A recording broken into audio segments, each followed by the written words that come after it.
Hi friends, പുതിയൊരു വീഡിയോയിലേക്ക് എല്ലാവർക്കും സ്വാഗതം. അങ്ങനെ നന്ദിനിയുടെ വർത്താനം കേട്ടിട്ട് മാഷ് എഴുന്നേറ്റ് പോകുകയാണ്. അപ്പോൾ നന്ദിനി വീണ്ടും ശ്രീജനോട് വഴക്കിട്ടുകൊണ്ടിരിക്കാനായിട്ട് ശ്രീജടത്തേക്ക് ഇപ്പോൾ മതിയായല്ലോ, പോക്കി പിടിച്ച് താങ്ങി പിടിച്ച് നടന്നിട്ട്. അല്ലെങ്കിൽ ഇപ്പോൾ ഇത്തിരിയെങ്കിലും സ്നേഹം ഉണ്ടെങ്കിലേ അവൾ ആ ശ്രീകാന്തിനെ പോയി കണ്ട് പ്രശ്നം പരിഹരിച്ചു തന്നെ, അല്ലെങ്കിൽ ആ മുത്തശ്ശിനെ അമ്മനെ പോയി കണ്ടാലും മതിയായിരുന്നു. അവരെ വഴി ഈ പ്രശ്നം പരിഹരിക്കായിരുന്നു. അത് അവൾ ചെയ്തില്ലല്ലോ. ഇനിയിപ്പോൾ അടുത്തത് അച്ഛനെതിരെ ആയിരിക്കും. ഈ വയസ്സാം കാലത്ത് അച്ഛന് എതിരെ അവൾ ചെയ്യുന്ന കാര്യങ്ങൾ താങ്ങാനായിട്ടേ അമ്മയും മനസ്സിന് ബലം ഏൽപ്പിച്ചോ എന്നൊക്കെ പറയാണ് കേട്ടോ. ഇത് കേട്ടിട്ട് കമലാമ്മയ്ക്ക് ദേഷ്യം വന്നു. ഒന്നും മിണ്ടാതിരിക്കും നന്ദിനി എന്ന് പറയും. അപ്പോൾ വിനായകൻ പറയുന്നുണ്ട്, നന്ദിനി ഒന്നും മിണ്ടാതെ നിന്നേ. ഞാൻ മിണ്ടാതെ നിൽക്കൂല, നിങ്ങളാരാത് പറയാന്നൊക്കെ പറയുകയാണേ.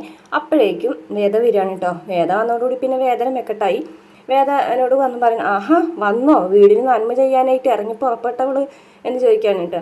എന്നിട്ട് എന്തായി, ഇറക്കാൻ പോയിട്ട് വിശേഷണ കൊണ്ടുവന്നോ എന്ന് ചോദിക്കാൻ കേട്ടോ. അപ്പോൾ നിങ്ങളോട് ചോദ്യങ്ങൾക്ക് ഉത്തരം പറയേണ്ട കാര്യമൊന്നും എനിക്കില്ല എന്ന് പറയും കേട്ടോ.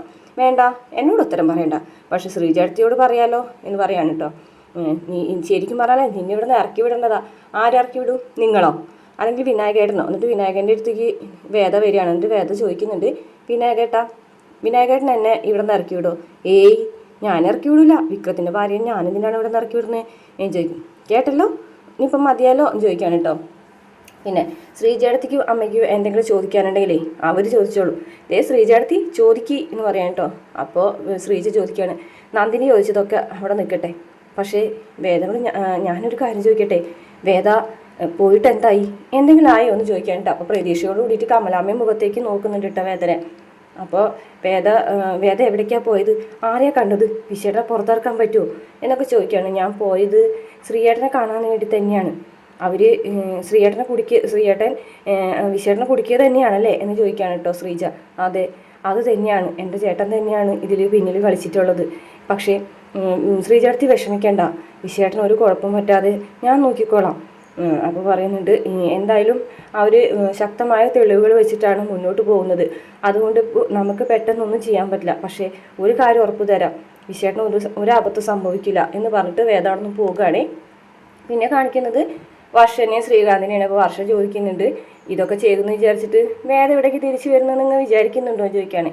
വേദ ഇവിടേക്ക് തിരിച്ചു വരുന്നു വിചാരിച്ചാൽ അവൾക്ക് പിന്നെ അവിടെ പിടിച്ചു നിൽക്കാൻ പറ്റൂല എന്ന് എനിക്ക് തോന്നുന്നില്ല എന്ന് പറയും കേട്ടോ. വേദ ഒറ്റയടിക്ക് അങ്ങനെ തീരുമാനം മാറ്റുന്ന ആളൊന്നുമല്ല എന്ന് പറയും.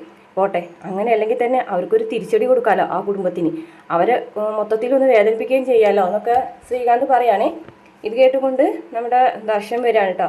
അതെ, സീരിയസ് ആയിട്ടുള്ള എന്തെങ്കിലും സംഭാഷണമാണോ എന്ന് ചോദിക്കുകയാണേ. സീരിയസ് ആയിട്ടുള്ളത് തന്നെയാണ്, പക്ഷെ നീ കേൾക്കുന്നതുകൊണ്ട് കുഴപ്പമില്ല എന്ന് വർഷ പറയും.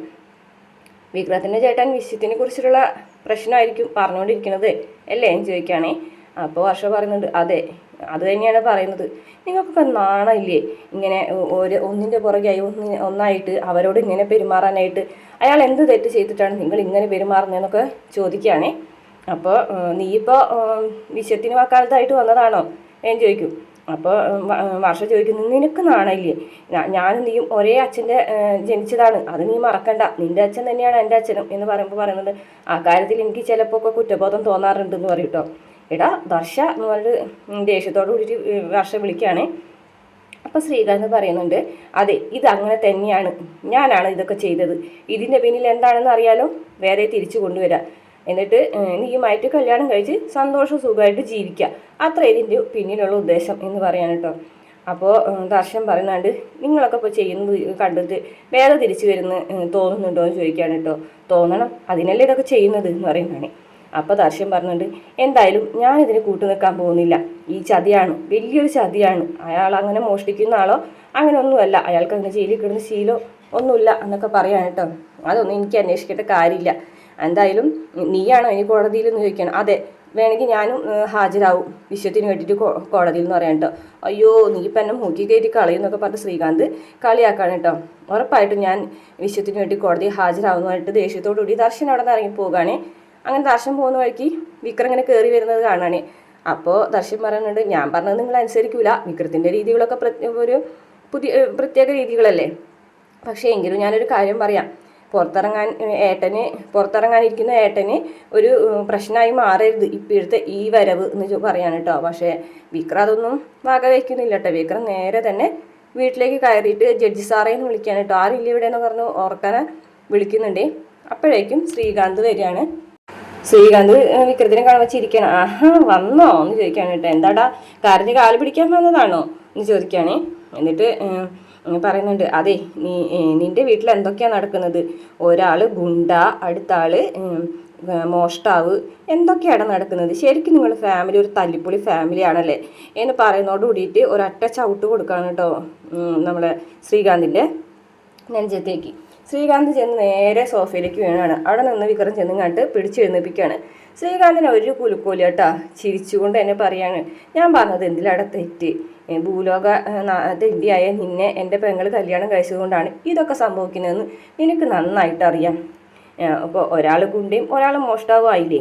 ഇനിയിപ്പോൾ നിൻ്റെ അച്ഛന് എന്നാടാ ഇതുപോലെ എന്തെങ്കിലുമൊക്കെ ചെയ്യുന്നത്? നിൻ്റെ അച്ഛൻ എന്നാണ് അഴിക്കുള്ളിലാവുന്നത്? പറയടാ എന്ന് പറയാൻ കേട്ടോ. ഇത് കേട്ടിട്ട് ദേഷ്യം വന്നിട്ട് വീണ്ടും ചവിട്ടിയിട്ട് തെറിപ്പിക്കുകയാണ്. പിന്നെ കഴുത്തിന് പിടിച്ച് കുത്തിപ്പിടിച്ച് ഇങ്ങനെ എടാ എന്ന് പറഞ്ഞിട്ട് ഇങ്ങനെ നിൽക്കുകയാണ്. അപ്പോഴേക്കും വർഷം ഓടി വരാണ്. വിട് വിട് എന്ന് പറഞ്ഞിട്ട് ഇങ്ങനെ പിടിച്ച് വലിക്കുകയാണ് കേട്ടോ. അവസാനം അപ്പോഴേക്കും നമ്മളെ മുത്തശ്ശിയും അതുപോലെ പത്മവും ദീപ്തിയൊക്കെ ഓടി വരികയാണ്. എന്താണ് സംഭവം എന്ന് ആർക്കും മനസ്സിലാവുന്നില്ല. അങ്ങനെ വിക്രം പിടിവിടാണ് കേട്ടോ. ശ്രീകാന്ത് പിടിച്ചൊരറ്റ തള്ളാണ്. അപ്പോൾ വർഷമൊക്കെയാണ് ദേഷ്യം വന്നിട്ട് വർഷം ഓടി ചെന്നിട്ട് പറയുന്നതാണ്, എന്തിനാടോ ഈ വീട്ടിൽ വന്നുകൊണ്ട് ആവശ്യമില്ലാത്ത കാര്യങ്ങളൊക്കെ ചെയ്യുന്നത്? എന്ത് അധികാരമാടോ നിനക്ക് ഈ വീട്ടിലുള്ളതെന്നൊക്കെ പറഞ്ഞുകൊണ്ട് ഇറങ്ങി പോടവിടെ നിന്നൊക്കെ പറയുന്നുണ്ട്. അപ്പോൾ മുത്തശ്ശിയും പത്മൊക്കെ ചോദിക്കുന്നുണ്ട്, എന്താ കാര്യം ശ്രീകാന്ത്, എന്താ അത് എന്ന് ചോദിക്കാണ് കേട്ടോ. അപ്പോൾ എനിക്കറിയില്ല അമ്മയെന്ന് പറയാം, മുത്തശ്ശി എന്ന് പറയാം കേട്ടോ.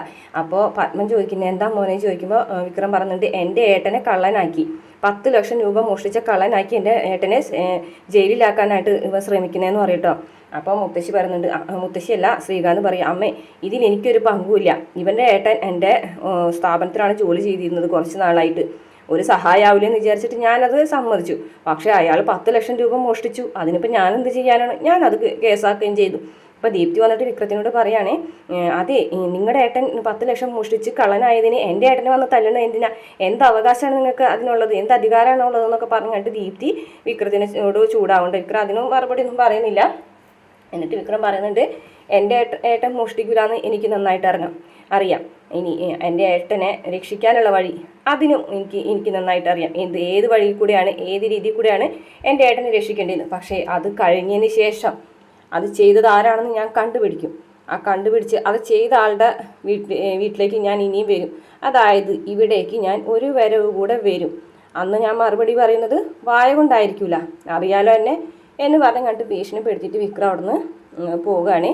അപ്പോൾ തന്നെ മുത്തശ്ശി ചോദിക്കുന്നുണ്ട്, എന്താ ശ്രീകാന്ത് ഇത്, എന്താ അത് എന്ന് ചോദിക്കുന്നുണ്ട്. അപ്പോൾ ദീപ്തി പറയുന്ന, മുത്തശ്ശിക്ക് കാര്യം മനസ്സിലായില്ലേ, പിന്നെ എന്തിനാ ഏട്ടനോട് വെറുതെ ആവശ്യമില്ലാത്ത വർത്തമാനങ്ങൾ പറയുന്നത് നീ ചോദിക്കാനായിട്ട്. അപ്പോൾ ശ്രീകാന്ത് പറയും, അവരൊന്നും വിശ്വസിക്കൂല ദീപ്തി, അവരൊക്കെ ആ മരുമോനെ തലയിൽ കയറ്റി വെച്ചിരിക്കല്ലേ എന്നൊക്കെ പറഞ്ഞ് ദേഷ്യത്തോട് കൂടിയിട്ട് അവിടെ നിന്ന് പോകും. പിന്നെ കാണിക്കുന്നത് നമ്മുടെ ദർശനെയാണ്. ദർശൻ ഇങ്ങനെ ഓഫീസിലിരുന്ന് വർക്ക് ചെയ്തുകൊണ്ടിരിക്കുന്ന സമയത്ത് ഒരാൾ വന്നിട്ട് പറയും, വേദ വന്നിട്ടുണ്ടെന്നേ. അപ്പോൾ വേദനോട് വരാൻ പറയും. അപ്പം വേദ എന്തിനാണ് അനുവാദം ചോദിക്കുന്നത് ഇങ്ങോട്ട് വരാൻ? ഞാൻ അനുവാദമൊന്നും ചോദിച്ചതല്ല, എന്നെ കണ്ടപ്പോഴേക്കും ആൾ വന്നിങ്ങോട്ട് കാര്യം പറഞ്ഞതാണ്. ആണോ? എന്നാൽ ഇരിക്കി എന്ന് പറയട്ടോ. എന്തിനാണ് എന്നെ വിളിപ്പിച്ചത് എന്ന് വേദ ചോദിക്കുകയാണ്. അപ്പോൾ വിഷയൻ്റെ കാര്യം പറയാൻ വേണ്ടിയിട്ടാണ്. വിഷയൻ്റെ കാര്യത്തിൽ വേദ എന്താണ് തീരുമാനിച്ചിരിക്കുന്നത് എന്ന് ചോദിക്കും.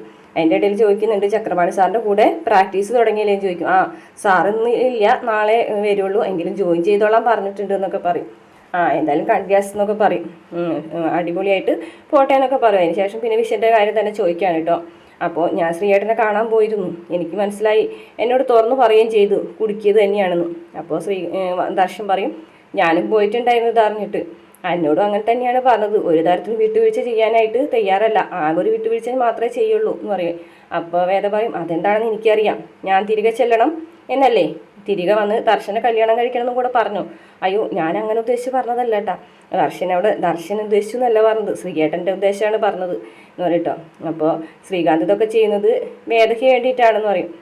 പറയും, അങ്ങനെയൊക്കെ എനിക്കറിയാം, പക്ഷേ ഇതൊരു ദുരഭിമാനമാണ്, അതിൻ്റെ പേരിലാണ് ശ്രീയേട്ടൻ ഇതൊക്കെ ചെയ്യുന്നത്. പക്ഷേ പാവം പിടിച്ച ഒരാളാണ് ഇപ്പോൾ ജയിലിലാവാൻ പോകുന്നതെന്നൊക്കെ പറയും കേട്ടോ.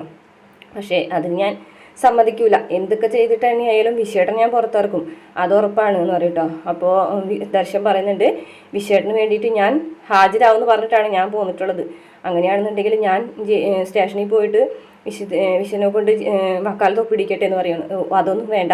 കാരണം ഈ കാര്യം ചെയ്യുന്നത് ശ്രീയേട്ടൻ മാത്രമല്ല, ദർശൻ്റെ അച്ഛനും കൂടിയിട്ടാണ്. അതറിയാലോ എന്ന് പറയട്ടോ. അപ്പോൾ ദർശനൊന്നും മിണ്ടില്ല. പിന്നെ നിങ്ങളുടെ ഇടയിലൊരു ഫ്ലാഷ് ഈ ഒരു കാര്യം കൊണ്ട് ഉണ്ടാവരുത് എന്ന് പറയട്ടോ. എന്തായാലും ദർശനും ശ്രീയേട്ടനും അളിയനല്ലേ, അതുകൊണ്ട് വേറെ വക്കീൽ ഇങ്ങനെ ഹാജരാക്കിക്കൊള്ളാന്ന് പറഞ്ഞിട്ട് അവിടെ നിന്ന് വേദ പോവുകയാണ്. പിന്നെ കാണിക്കുന്നത് വിക്രം വീട്ടിൽ വന്ന് ഇങ്ങനെ ഇരിക്കുകയാണ് കേട്ടോ. അപ്പോൾ ശ്രീജ പറയുന്നുണ്ട്, എന്തായി വിക്രം, നീ എവിടേക്കാണ് പോയത്? നീ ആരോ കാണാൻ പോയിട്ടുണ്ടെന്ന് അച്ഛൻ പറഞ്ഞല്ലോ എന്ന് ചോദിക്കുകയാണ്. അത് ഞാൻ പോയത് വേറെ എവിടേക്കല്ല, വേദര വീട്ടിലേക്കാണെന്ന് പറയും കേട്ടോ. എന്നിട്ട് നീ കരഞ്ഞ് കാല് പിടിച്ചോ എന്ന് ചോദിക്കുകയാണ് കേട്ടോ നന്ദിനി. അപ്പോൾ കരഞ്ഞ് കാല് പിടിക്കാനൊന്നല്ല ഞാൻ പോയത്, അയാൾ കിട്ടുമെന്ന് പൊട്ടിക്കാൻ വേണ്ടിയിട്ടാണ് ഞാൻ പോയതെന്ന് പറയും കേട്ടോ. ഇത് കേട്ട് വന്ന മാഷക്ക് ദേഷ്യം വരികയാണ് കേട്ടോ. വീണ്ടും തല്ലിപ്പുള്ളിയുടെയും വഴി കൂടെ തന്നെയാണല്ലേ നീ പോകുന്നത് എന്ന് പറയും. അപ്പം വിക്രം പറയുന്നുണ്ട്, ഇത് അയാൾ കുടുക്കിയത് തന്നെയാണ് വിശേട്ടനെ, അത് അയാൾ എൻ്റെ മുഖത്ത് നോക്കി പറയും. അപ്പം പിന്നെ കൊടുക്കാതെ പറ്റുമോ എന്ന് പറയുകയും ചെയ്തു എന്ന് പറയുമ്പോൾ കൊടുക്കാതെ പറ്റുമോ എന്ന് ചോദിക്കുകയാണ് കേട്ടോ. നീ ഈ വഴിയല്ലാതെ വേറൊരു വഴി സ്വീകരിക്കാൻ പറ്റൂലേ? നീ നാട്ടുകാർക്ക് വേണ്ടിയിട്ട് 24 മണിക്കൂർ തല്ലുണ്ടാക്കി നടക്കുന്നവരല്ലേ? നിനക്ക് വേണ്ടിയിട്ട് ഒരാളും ഒരു കാര്യം ചെയ്തു തരൂല എന്ന് ഇപ്പം നിനക്ക് മനസ്സിലായില്ലേ? നിന്റെ ശ്രീനിവാസൻ ഉണ്ടല്ലോ, അയാൾ നിനക്ക് വേണ്ടിയിട്ടൊന്നും ചെയ്യാൻ തയ്യാറല്ലേ എന്ന് ചോദിക്കുകയാണ്. അന്നേരം വിക്രം പറയുന്നുണ്ട്, അവരുടെ ഭാഗത്തു നിന്നുള്ള തെളിവുകളൊക്കെ അത്രയും ഉറപ്പുള്ളതാണ്, അതുകൊണ്ട് ശ്രീനിവാസൻ സാറിനൊന്നും ഇതിൽ ഇടപെടാൻ പറ്റില്ല. അങ്ങനെയാണെന്നുണ്ടെങ്കിൽ നീ ഒരു കാര്യം ചെയ്യ്, ഈ വീട് പണയം വെച്ചിട്ട് അവൻ്റെ പേരിൽ എഴുതി കൊടുക്കും, ശ്രീകാന്തിൻ്റെ പേരിൽ. എന്നിട്ട് ഈ വീടും പറമ്പ് അവനെ എഴുതി കൊടുത്തിട്ട് വിശ്വത്തിന് പുറത്തു ഇറങ്ങിക്കൊണ്ടുപോവാം. എന്തിൻ്റെ പേരിലായാലും എൻ്റെ മോൻ അവിടെ ഒരു ദിവസം പോലും കെടുക്കാനായിട്ട് ഞാൻ സമ്മതിക്കില്ല. ഈ വീട് പോയി നാളെ തെരുവിലേക്ക് ഇറങ്ങേണ്ടി വന്നാലും എൻ്റെ മോൻ അവിടെ കെടുക്കാൻ ഞാൻ അനുവദിക്കില്ല എന്നൊക്കെ മാഷ് പറയാണ് കേട്ടോ.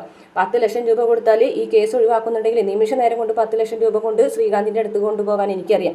പക്ഷെ അതിനവൻ തയ്യാറാവില്ല. എന്നാൽ വേറെ വഴി നോക്കണമെന്ന് പറഞ്ഞിട്ട് മാഷ് ഇങ്ങനെ ചീത്ത പറയുന്ന കാണിച്ചിട്ട് ഇന്നത്തെ എപ്പിസോഡ് അവസാനിക്കുകയാണ്. നാളത്തെ പ്രമോൽ കാണിക്കുന്നത് വിക്രത്തിന് വാക്ക് കൊടുക്കുകയാണ്. വേദ നാളെ ഒരു വക്കീലെ ഹാജരാവും വിശേഷത്തിന് വേണ്ടിയിട്ട് എന്ന് പറയുന്നത്. ഏത് വക്കീലാണെന്ന് ചോദിക്കുമ്പോൾ അഡ്വക്കേറ്റ് വേദ ശങ്കരനാരായണൻ എന്ന് പറയുമ്പോൾ വിക്രം ഞെട്ടിപ്പോകാൻ കേട്ടോ. നീയോ എന്ന് ചോദിക്കുകയാണ് കേട്ടോ. എന്തായാലും വേദന വാക്ക് വിക്രം വിശ്വസിക്കുന്നുണ്ട്. പിറ്റേ ദിവസം കോടതിയിൽ വെച്ചിട്ട് ഇവർ തമ്മിൽ കാണുന്നൊക്കെ ഉണ്ട് കേട്ടോ.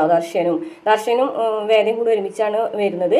അപ്പോൾ വേദ പറയുന്നുണ്ട്, ഇത് വിക്രവും ശ്രീകാന്തും തമ്മിലുള്ള യുദ്ധമല്ല, ഞാനും എൻ്റെ ഏട്ടനും തമ്മിലുള്ള യുദ്ധമാണെന്ന് പറഞ്ഞിട്ട് വെല്ലുവിളിക്കുന്നുണ്ട് കേട്ടോ ശ്രീകാന്തിനെ.